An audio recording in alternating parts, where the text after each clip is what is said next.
Marketing is everywhere. From the billboards on the highways to the notifications on your phone, we are constantly bombarded with people trying to sell us stuff. What makes good marketing? Are you doing enough in your life personally and professionally to market yourself? You have questions, and the Marketing Madmen have answers. Search the Marketing Madmen on Google or your favorite podcast provider to get practical marketing advice from expert guests who are shaping and reshaping the business world. They say marketing is a madman's game. Join the Marketing Madmen every Saturday at 4 p.m. to find out why. The marketing industry is in a weird place right now. The tenures of CMOs keeps getting shorter, and it seems like there's a new form of marketing agency formed every single day. We all know that marketing is an essential part of growing your business, but with so much clutter out there, who do we turn to? Luckily, today's guest, Daniel Weiner of You Should Talk To, has made a living as a matchmaker between marketing executives and marketing agencies. We talk about how we got here, where we are going, and how at its core, relationships are still the most important part of doing business. All that and more on today's episode of The Marketing Madmen. They say marketing is a madman's game. So now we turn it over to the Marketing Madmen with Nick Constantino and Trip Job. Happy Saturday. Welcome to the Marketing Madmen. Nick Constantino here.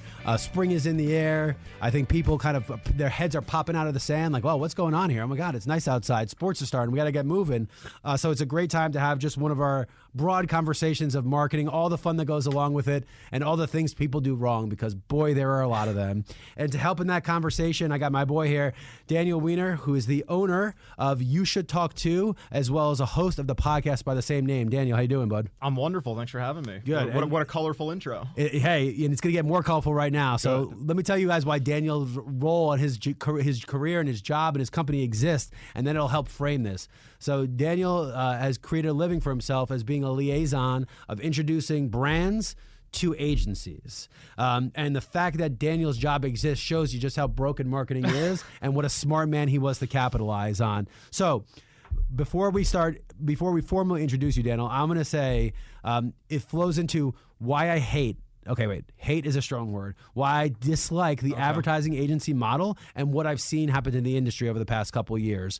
So before I get into my rant, and I usually hold off on my rant for a little bit, so at least I get people warmed up before I go into it. Good, yeah. First, tell us a little bit about yourself. Tell us about the business, how it came to be, and then we'll talk a little bit about the podcast and your day-to-day. Awesome. I'd like to hear. I can't wait for the rant. I'll say that. I come from agency background. I worked in an agency here in Atlanta for 7 years up until COVID. COVID hit. I resigned in May of 2020 and was, putzing around trying to figure out what I wanted to do next. Interviewed at a couple agencies, a couple brands. Honestly, for whatever reason, working for myself seemed less risky in 2020 with everything going on with COVID. Yep.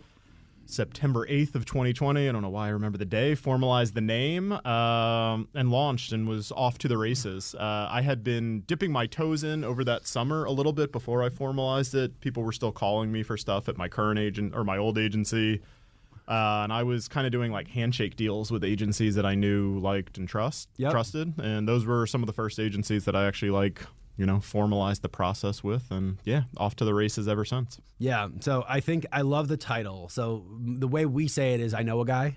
You can't say guy anymore. I know a guy or girl. Of course, you got to throw that in there. But You Should Talk To is like, hey, that's it, man. Like I know the person. I know the person for you. Yeah. So you're really, again, liaison, I think, is a good word. You're that middleman that's like, look, I see the stress of the job that you have on one side. I see the stress you have on the other. Let me see if I can alleviate some of that in the middle and alleviate some of that tension and stress on it, because it's really hard in business to create a relationship without having rapport, and it's really hard to just start rapport off the back because, most times people aren't given their full, it takes years to build enough rapport to be like, look, here's my problem. Can you help me? Yeah. Right? To show that vulnerability. So I feel like what your role exists is to kind of, because you know the brand side and you know the agency side, you do a little bit of that and you break down those walls a little bit. So you're like, look, I'm going to take care of the hard stuff, get in a freaking room, have a conversation. Let's see if this fits. Is that accurate?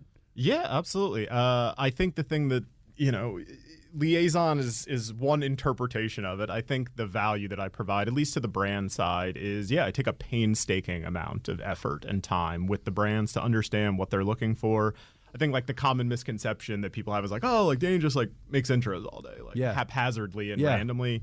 I know my agency partners intimately, personalities, who I think is going to mesh in that sense, Sure. less about the work. And for every brand that I help, like I'm spending a lot of time with them typically. It's an insurance policy. I look at it. My agencies are not perfect angels. None they are. mess up. Yeah, None of them are. We wouldn't be in the situation we're in with so many agencies changing and folding and going over and 100%. consolidation. We wouldn't. But that's any business, right? There's no perfect business anywhere, right? If I can guarantee the marketing that I sell would work, my job would be very different. I would not be doing this show right now. I'd be on a private jet. I wouldn't have a job. I don't think. You know what I mean? Could. Like so. So tell us a little bit about the podcast. So tell us where to find it. Tell us a little bit about that, and tell that how that fits into your business strategy. Yeah, podcast.youshouldtalkto.com or anywhere you listen to podcasts, Spotify, Apple, all those platforms and the likes. Yeah, it fits into my business strategy as an excuse to talk to more marketers and understand their pain points. Typically, I'm interviewing CMOs or VPs at both B2B and B2C companies, and I don't know any greater feedback loop than going straight to the source. So I get some really candid feedback about what those folks are looking for from agency partners and, in general, the pain points they feel, which is largely getting stalked by agencies and vendors 100 times a day across every single network they're on. Yeah, and I think that's a general problem with not just agencies but marketing. In the 80s, there were like 10 forms of marketing, right? You had TV, magazine, newspaper, direct home, out billboard. Like we've named them. Now, I mean, when you're on eBay or Amazon and you see ads for other things on there, you see how much advertising there is out there. And it destroys your senses. You're so desensitized to it because you're hit from all these angles. And then now with all this lead generation software, I mean, I can't go on LinkedIn for 4 seconds without someone telling me, hey, I get you 1 million leads. Yeah. And then you ask, I go, okay, what makes you different than the other 20 people? And then the answer is more ridiculous than the original one. So like I see that, and how do you weed through that? And then everyone's using AI, and then they're using AI on the AI to siphon out the AI, and it's just an AI over. And then where is the real person in the connection? I might not even be real, you know? You never know. That video there, we could be making this whole thing up on the fly. 100%. I don't think we have those capabilities considering what I've seen out of this company, but anyway. So I think people also assume like CMOs and VPs are just sitting at their desk with like a pile of cash, like looking to dole it out every 12 seconds to vendors and agencies and all that sort of stuff. And like, it's hard. And I'll be honest with you, there was a little time where that was happening. I can't tell you from 20 to 23 how many times people are like, yo, can you just spend this now so it comes on my books this year? Because there's one rule I know in marketing. If you don't spend it that year, you're not getting it back the next year. Yeah. And I think that was like, it follows cyclicality, right? The banks are the best example. They just have money to spend because money's just creating money, so they have to figure out a way to put it somewhere. Sure. Yeah, that's changing very quickly now. The insurance rates have changed how these banks are doing business and what their KPIs. It's another word. I hate it. I hate KPI. I hate if ever sits to me and says, I have a KPI for you. No, you don't, because I tell you the KPIs. You don't tell me the KPIs. But let's anyway. get rid of KPIs. So, but they change, and because they're now looking for first, they're all they want is to have as many checking accounts as possible, right? But then all those people with $300 in the bank account, they're losing. They don't have enough money to do anything. So then they want to go after private wealth because then the economy gets tight. But private wealth is a completely different marketing angle than going after consumer banking. So I agree with you, but I think the biggest problem, and I think I want to get into this a lot more, is that the nature of marketing changes with the economic cycles. And when things are going really good, they hand it to the CMO or the VP of marketing and say, go spend. You figure it out. When things are going really bad, all of a sudden the CFO gets involved and they're like, I want you to oversee every dollar. And if you can't be strategic of how you do those two parts, which let's call the top of the funnel and the bottom of the funnel, you're kind of screwed. So I'm curious, are there recurring themes in your conversations with these CMOs, or are there conversations that are coming up over and over again? And how are you having those conversations with agencies? Like, look, this is something that I am blatantly seeing over and over again. What are you doing? So give me some of those things you're hearing that are recurring themes, and then how you're dealing with your agency partners to let them know to handle those things. Yeah, I'd say the biggest thing I see across the board, B2B, B2C, big, small, everywhere in between sized company, is the need for flexibility and nimbleness. A lot more hesitancy to sign a 12-month engagement, especially if they haven't worked with somebody before. Projects leading to retainers being significantly more palatable and attractive to CMOs and VPs of marketing at any sized company. For me personally, I'm only seeking out agency partners who are open to stuff like that. I talk to agencies all the time and say, yeah, we're not interested in a client if they can't spend, $500,000 a year or $1 million a year. Unfortunately, CMOs don't walk around with a sign on their forehead of what they're willing to spend, and even if they have that, it's not a guarantee, right? Yeah. They want to try before they buy and engage in a super long-term agreement with something short-term. So that's the biggest trend I've seen lately across any type of CMO or VP of marketing. Yeah, and I wonder, and it's a progression that I've definitely seen where when the turnover between agencies is just sped up so quickly. I mean, there are companies I've dealt with now, and I'm not going to name them, that I've been on. It's our 6th year of a deal with them. They're on their 3rd agency for both media and sports marketing, right? And I'm talking a probably top 30 advertiser in the entire world, and that's insane because I liken this to. Let's talk about any starting quarterback in the NFL, right?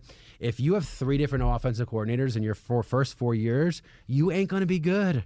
You need to have somebody. I'm a Giants fan, so good. We could talk about the Giants. So, as much as I think Daniel Jones is a spazzo and it's his fault, I mean, the poor guy has been turned over so many times. He hasn't had a real wide receiver on the team ever, right? Then we're not in the NFL where the running back is going to be the guy that's going to really win anything for you anymore. So can you really blame Daniel Jones? And in return, do you think bringing Caleb Williams in is going to solve the problems, or Drake May is going to solve the problems? No, you need consistency. You've seen guys, as long as you're in a system for 4 or 5 years, you'll figure it out. And I don't think it's any different. But I will say from the agency side, and I've heard this complaint often, they are doing more and more to woo these brands in. They're putting expenses and they're showing their books and all these financials. And then in turn, they ask for a little longer term of a deal. So it sounds like the market is going to get towards equilibrium. And I think that's going to be this entire next segment is I really want to talk about how we got here and how we can get back to equilibrium. Because 1, I think it'll be a fun conversation. Yes, I will start with my rant. And then 2, I think you'll get a better sense of the last segment, which we're going to let people know what they can do to be ahead of this because something's off. Marketing as a whole. And again, I don't recall the last real fluctuation was 2007-8. I was too young, right? I was living in Vegas. I was selling radio. The ebbs and flows of economics were the last thing on my mind, right? It was not getting to a pool party early enough that I was there and the sun baked me through. That is a problem. That is a huge problem. So I think that framed it really well. We're going to get to back from the break. We're going to talk through all of this stuff. We're going to set up some different scenarios and talk about how the market can get to equilibrium. We're talking with Daniel Weiner, the owner of You Should Talk To, a podcast and company by the same name. This is the Marketing Madmen, and we'll be right back. Marketing is everywhere. From the billboards on the highways to the notifications on your phone, we are constantly bombarded with people trying to sell us stuff. What makes good marketing? Are you doing enough in your life personally and professionally to market yourself? You have questions, and the Marketing Madmen have answers. Search the Marketing Madmen on Google or your favorite podcast provider to get practical marketing advice from expert guests who are shaping and reshaping the business world. They say marketing is a madman's game. Join the Marketing Madmen every Saturday at 4 p.m. to find out why. This morning in North Carolina, wheels are spinning. Determination is winning. A passion is now a thriving business. And it shows no signs of slowing down.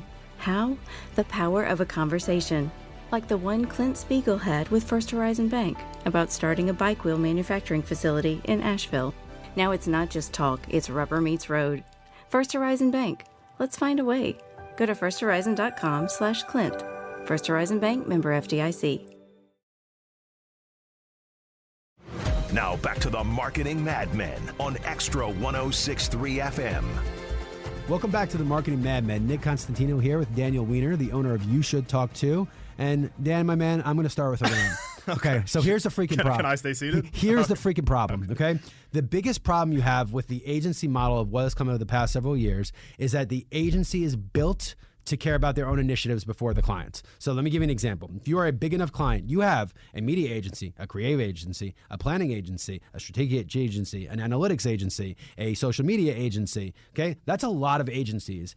Each one of those people is not using the dictate of their company to do business for you. They're trying to sell what they think is the most profitable or best for them. So, and the worst part is they don't even talk to each other. And we fell victim to this. When I started this company, we were saying, don't buy digital, buy us, okay? Do you know how asinine it is to tell a company to not buy digital and then do mass media? How are they going to find you if they're not having themselves SEO? So my problem with agencies is not that they should be less of them. It's none of those things. Is that they don't talk in a room. They don't understand. They act like they want to be part of this full funnel, but they don't understand how the funnel works and how all these things need to come together. They don't give good advice. And these clients are now sitting here completely disenfranchised by the model in which they created, and they look surprised when you tell them that you broke this whole system. What do you think about that? I didn't yell too much. I was even keel. Okay? I was even keel. Okay. I don't necessarily disagree. It's one of the taglines I use for my business is finding an agency is easy, finding the right agency is hard. I've seen different statistics, anywhere from 90,000 to 150,000 agencies in the U.S. alone, depending on how you define agency. You're not wrong, but I think that's all the more reason to seek out really strong agency partners. There are a ton of bad agencies out there, not necessarily bad at the work. I think, to your point, they've misaligned expectations and they say all the things that you should say in a meeting, in a pitch to win the business. Oh, we care. We're going to play nice with other agency partners. We have your best interests at heart. They win the business, and then, they go back to figuring out how to make the most profit out of that account, which again, like I've worked in an agency, I understand. You want your company to be profitable, all of that stuff. But at the end of the day, you should have the best interest of your client at hand. And sometimes that means taking money out of your budgeting, giving it to somebody else, or recommending, we're not the fit for this, or you should put your budget over there. Preemptively, not before you fail at it. Because what they do 100%. is they try to do it themselves, fail, and then they go, oh, you know what? It's probably, no, you should have said that beforehand. And I think I've been in the room so many times in those conversations where they're like, we need to take media away from this other agency. Yeah. And I absolutely get it. You are running a business. However, if the model has been created, there are so many different agencies, that's for a reason. That's because someone can't be a one-stop shop. 100%. So if that's the case, then you're fighting against yourself. I really... Atlanta is an interesting place because Atlanta is not known as a marketing hub, right? Your New Yorks, your LAs, that's where marketing decisions are, especially New York. So Atlanta is building its own culture of it now, and there's a lot of agencies here. There's a lot of big names here. Every shop has to open up in Atlanta. That's just part of the rules. But what I'm seeing now is this kind of consolidation, and you're seeing these accounts, they turn over a lot. They're getting they can't find people because the people are wanting too much money. I'm seeing that happen here, and I'm wondering, you deal with people in other parts of the country also, right? How do you think Atlanta, give some context of Atlanta versus the rest of the country and what you're seeing here and the strength of the agencies versus other places? Just from what you've seen, what do you think about Atlanta and fitting into all this? I think in general, like I work with 250-ish agencies, and there's probably only there's less than 10 in Atlanta that I work with. But I think in general, to your earlier point about like the trends I see, I think I'm positioned. Fortunately, I lucked out in this. I work with independent agencies who are 20 to 200 headcount, something like that. Yep. Brands that I'm chatting with who have big names are looking to move away from big holding company agencies, and they want smaller, nimble, and specialized. And I think there are some strong, small, nimble, specialized agencies in Atlanta and beyond. I think the biggest thing is agencies just need to be honest with themselves about the business that they are good at.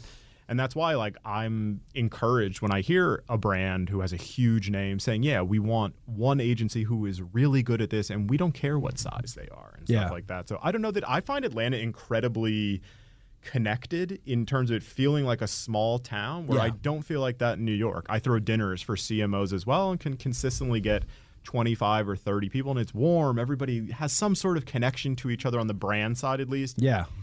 The only mildly negative, I find the agency community everywhere to be competitive. I find it to be a little more competitive in Atlanta with like people not vibing as well with each other as I would like to see. Because again, business comes and goes. Like, you'll win a client, you'll lose it. You should wish them well and fight to get it back. But there's no, in my opinion, like value in not coexisting well. Well, I think that goes to the psychology of the agencies themselves, right? So to be a marketing person, to be an agent, you're usually a big personality. You usually come from some kind of sales background that makes you competitive.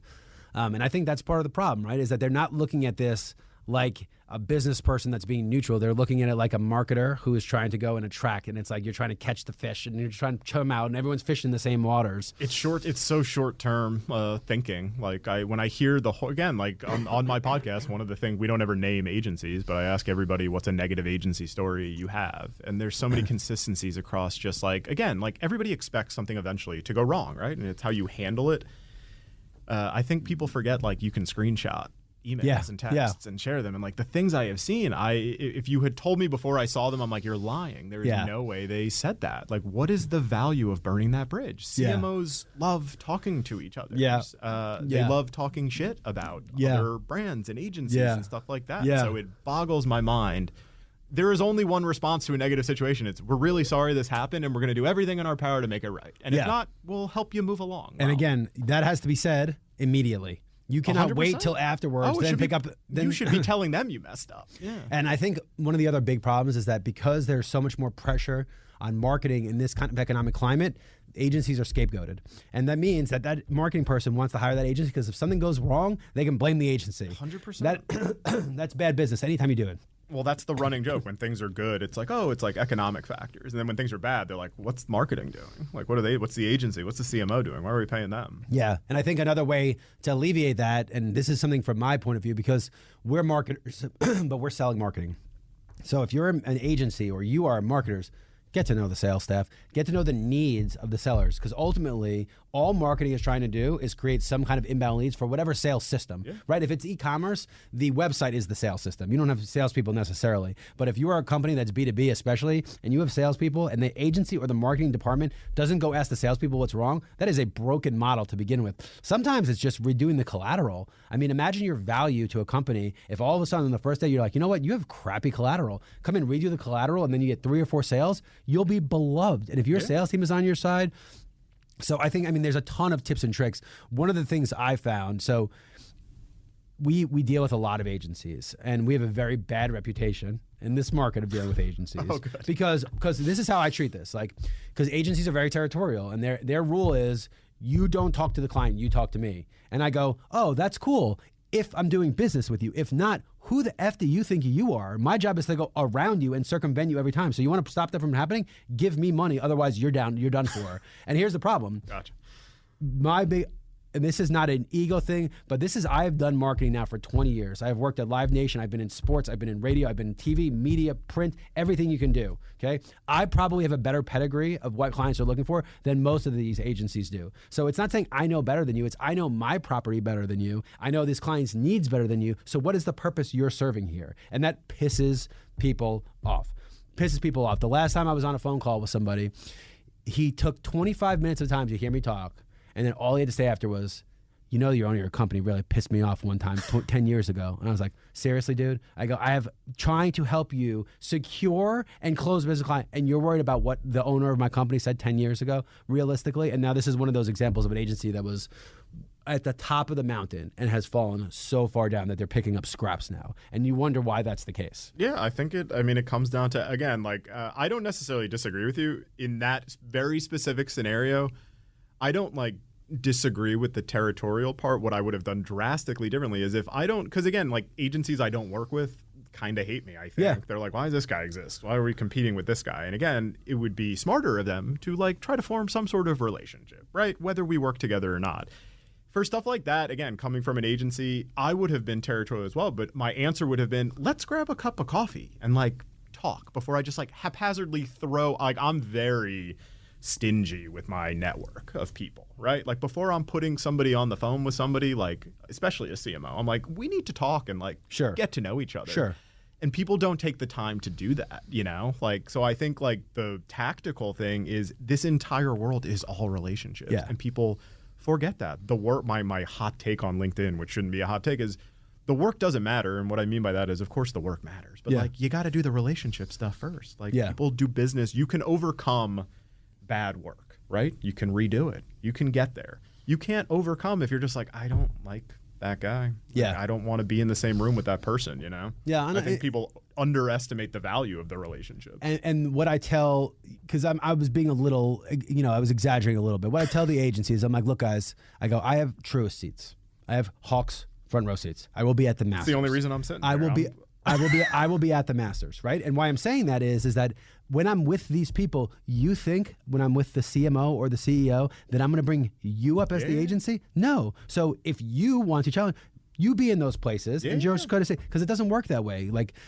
One of the things that I love about sports is a grand unifier, right? You could be the guy that valets the car to the CEO of Delta, and you can talk sports together. You're not talking politics. You're not talking business ethics. You're not talking about most things. You could talk sports together. That has allowed me to create this network of people much higher up than I had ever dealt with. And most of the time, the highest up people don't even know the agency relationship. They don't even know. I'll tell you a funny story about it was SunTrust Bank at the time, so it's a name change. So it's fine for me to tell you the story. So when we used to send an agency proposals every year for SunTrust Bank. Our owner, David, ends up in the room with the CEO of SunTrust Bank. And he has the nerve to say to him, he goes, hey, how come you've never bought us?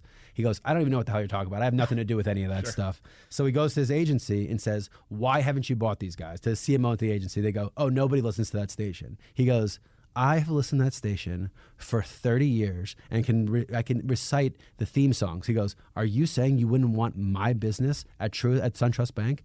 And they go, well, what do you mean? So needless to say, about 6 months later, probably 9 months later, we secured the single largest partnership this station ever has. It was a bigger, longer term, more money partnership than any radio station in this entire probably country has. And that agency was fired because of one simple fact. Yeah. They made assumptions to the wrong person.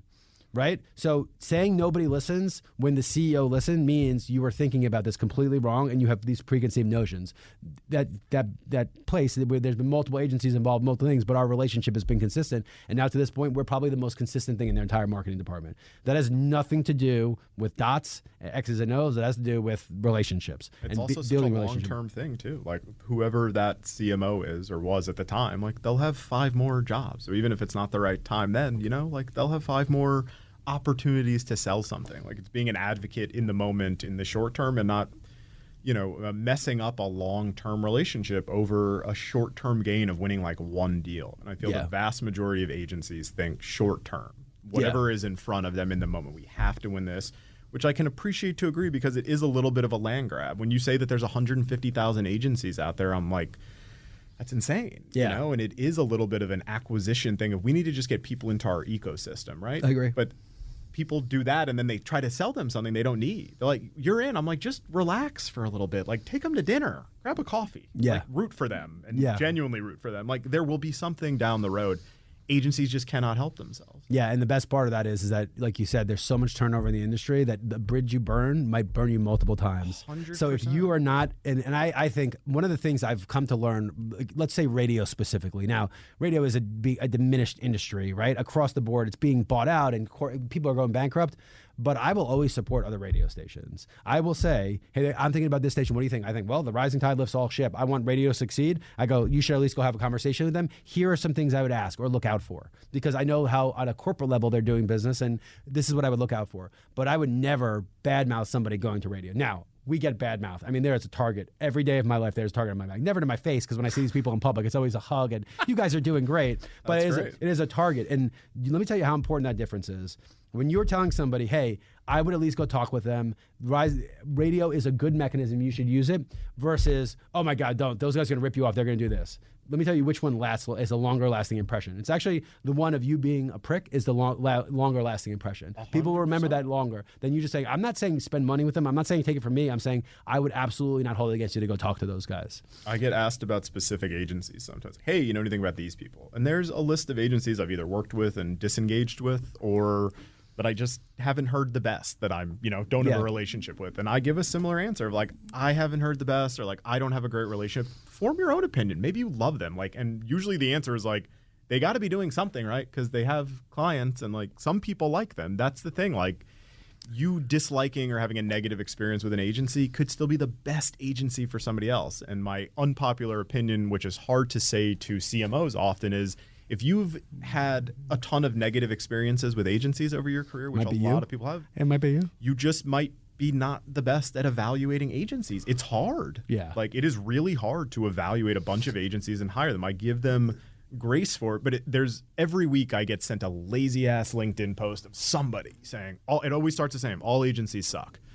Just a laundry list of their bad experiences. And I usually comment like, is there even 1% chance that like you just aren't great at picking agencies? So. Yeah. Well, if it happens once, shame on you. If it happens twice, shame on me. Like if you're picking, because it's like a job interview, right? The more you interview, the more you realize that people are just salespeople, right? And the shtick that they're giving you, you can read through it all the time. There's some people that present just really well. I don't imagine it'd be different with agencies. And I think, especially if you're talking about the older, and this is going to be a generationist comment, but if you're an older man or woman in your 50s or 60s, then flashy AI-based presentations because you don't fully comprehend them might be mind-blowing to you. Right? That doesn't mean these people know what the hell they're talking about. It means they put a lot of time into a flashy presentation. I joke about it all the time. That's why I think I exist. If I had to like sum it up into the value I provide, I cut through the BS of both sides. Like an agency has to sell me first before they sell an agency. And I don't have a tolerance for BS anymore. I'm like, just talk to me like like, again, that's the most common reason I don't generally engage with agencies.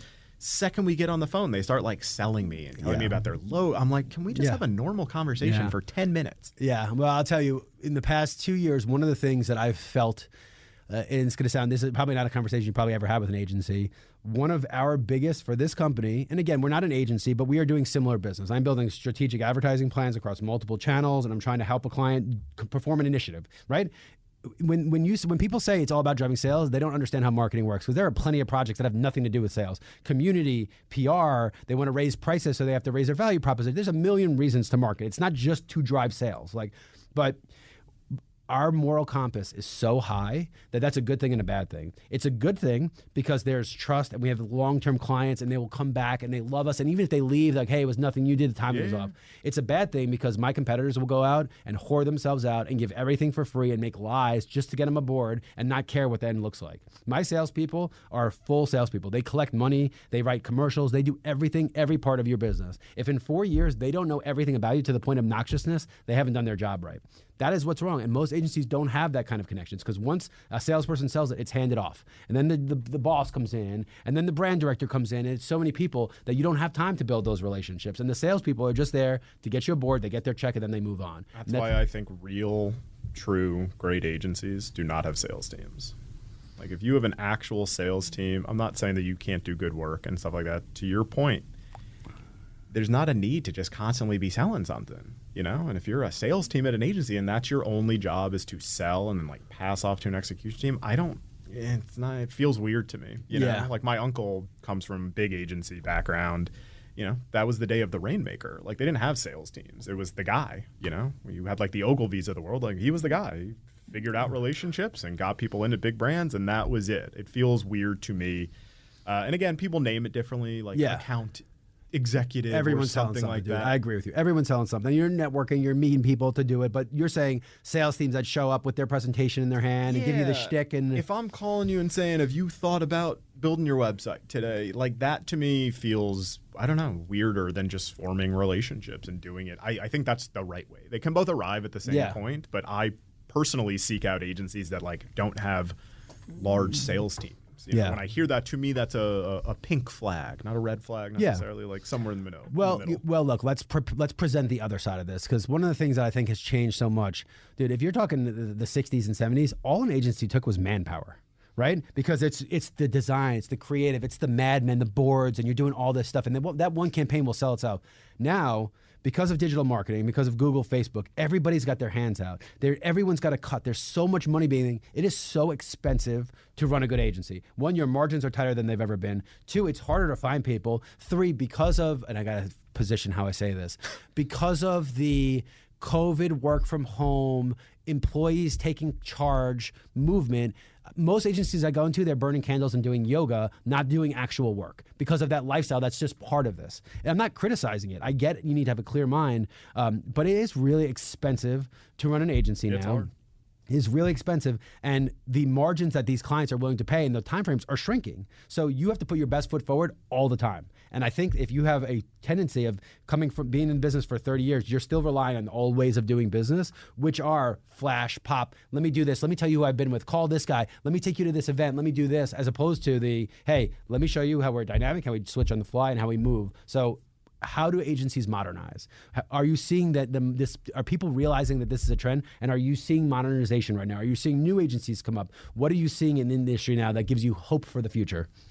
Yeah, I think the smaller specialization gives me hope. It's interesting to your point. I totally agree. It is incredibly difficult to run and grow an agency. It requires all of that stuff. It's also simultaneously, I think, one of the industries that is like the lowest barrier of entry to enter, because anybody can say they're an agency. Every ex-radio salesperson starts an agency, and everyone has 6 or 7 clients they launch with, and then all of a sudden that's great. 100%. Does it have longevity? I don't know. I like to think, again, it's funny. I think it's easier than ever to stand out as an agency, even though there are so many because of AI and people like looking for shortcuts. And I don't know a better way to do things than these relationships. Every CMO I am meeting with or talking to is craving realness, somebody who is not going to sugarcoat and genuinely have their best interest, which is where I think I do a really good job, partially because I think everybody's a little bit dead inside after COVID. I don't care, which I think throws people off. If we're going to do business, cool, that'd be great. You know that I'd love to do business with you. If we're not, that's cool too. Here's what I think you should do. It's also not very Southern of you, man. This is especially Atlanta, it is almost a passive-aggressive town that understands it's being passive-aggressive. So, like, people hate me because I will say right to your face, like, look, let me tell you why that's not a good idea. Let me tell you how that is BS, what you're hearing, and it is very abrasive up front. And then usually it's that, probably I would say a couple weeks or a month, people are like, this guy's the worst. And then about 5 weeks ago, oh my God, he was right. This is so much easier. Let's just skip all that. Can we start a conversation? Yeah, now we can. Absolutely. Because why? What's the point? Yeah. But that's a New York thing, man. If you're walking Long on your Island roots, you know, they're not gonna stab you to your back. They're gonna stab you to your face, making eye contact with you. So they don't have time for the other stuff. I think CMOs get sold to so much, and if that is all they are looking for. That's why I think, like, one of the things that I tell every agency, which you think would be common sense, whenever there's an issue, my first question is, did you pick up the phone?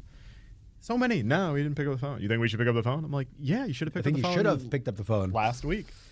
Almost always, when I ask how it went, they're like, oh, we talked for 2 minutes. Everything's cool. We're great. Like, you know, stuff like that. So the little things nobody wants to do, like all of the stuff that I used to think everybody does. That's so funny. Replying to emails with the word received. It's like, the most fun part of the job is getting on the phone and talking through that stuff. I agree. And I think that's also people don't like confrontation. I don't mind confrontation. I love confrontation. It's the New Yorker. I love confrontation. All right, this has been a great conversation. We're wrapping up segment 2. We'll be right back for segment 3. You listen to the Marketing Madman on Extra 106.3. And again, we'll be right back.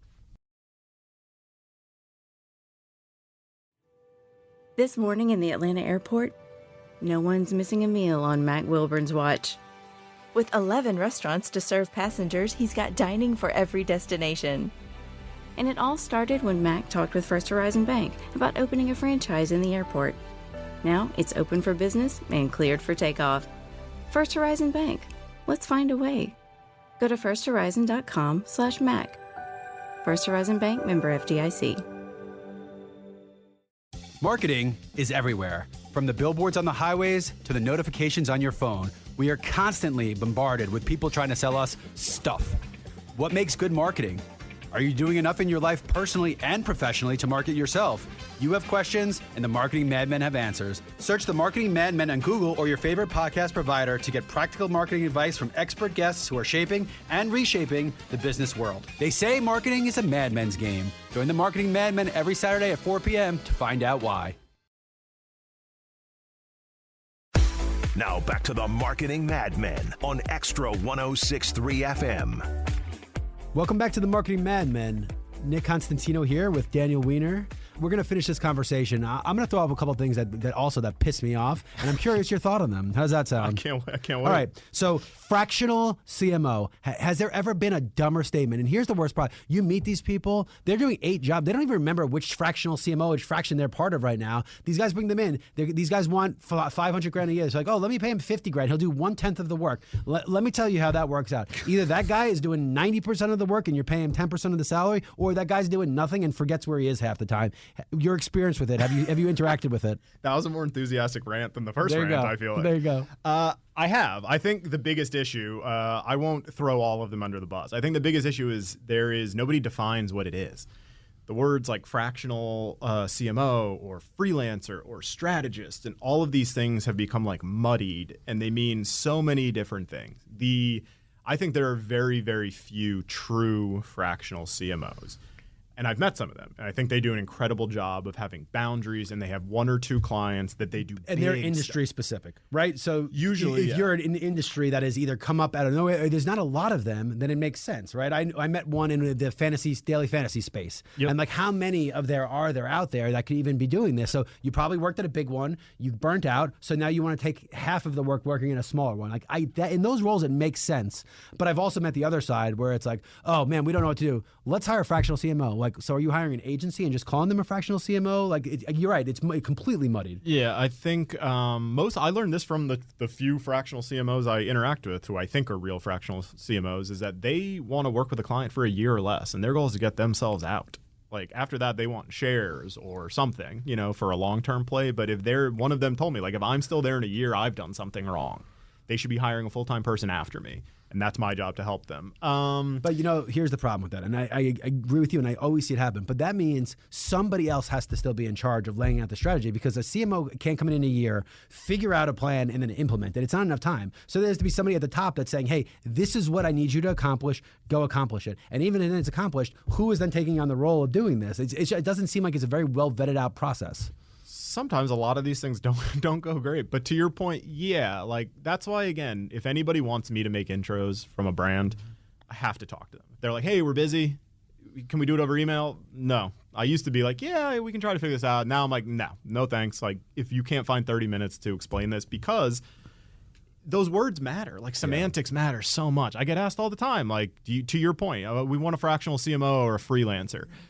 And we talk through it and we get to the core. I'm like, you can get a small agency that you can get a team and probably save some money of that. Oh, can we? Okay. Or like sometimes they ask for an agency. I'm like, yeah, that's not really an agency ask. That's like a freelancer ask. So all of these things, it is all the rage these days with layoffs and economic uncertainty. It serves both sides well, I think, because if you're laid off, you can quickly say, oh, I'm going to be a fractional executive. It's so saturated now. There's so many. Yeah. In 2020 and 2021, I think it was like the heyday. People were like, this is the most amazing thing ever. And the people who executed on that first, it was their Super Bowl, right? Yeah.